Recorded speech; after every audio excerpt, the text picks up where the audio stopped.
But in fact, both images of Paul are incorrect.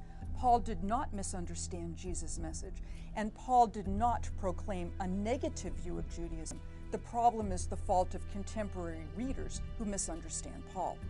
Vision presents Amy Jill Levine, who discusses contemporary misunderstandings about the Apostle Paul.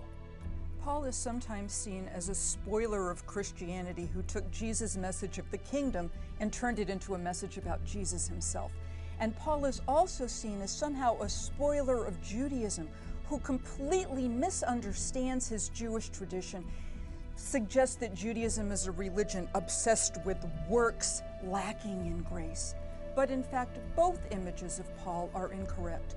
Paul did not misunderstand Jesus' message, and Paul did not proclaim a negative view of Judaism. The problem is the fault of contemporary readers who misunderstand Paul. The early Christian movement was clearly a Jewish movement. Jesus and Paul, Mary Magdalene, the beloved disciple, they're all Jews.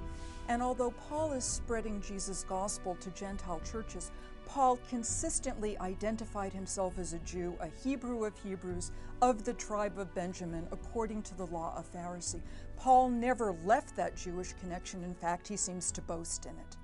Judaism in the first century is remarkably diverse. So were Paul to go into a synagogue in city in Antioch or Cyprus, or even if he made it to a Roman synagogue, he would find differences of opinion there, as you would find in synagogues today. He would also find in those synagogues Gentile affiliates. And I suspect that it was to those Gentile affiliates that Paul addressed his new message, because Paul tells us in various places in the New Testament that he's not speaking to Jews, he's speaking to Gentiles. And where would he find those Gentiles? Well, one really good place to find Gentiles who know something about the God of Abraham is to go to the synagogue and speak to them there.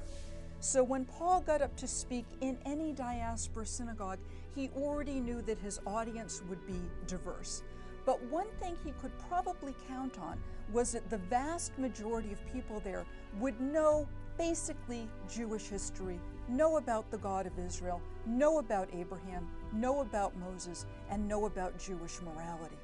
Paul did not misunderstand Jesus' message of the kingdom of God, a message that suggested that there was a way other than the Roman way of violence, a message that suggested that everyone, male, female, slave-free, even I think Jesus would take it as far as Jew, Gentile, should all worship the one God.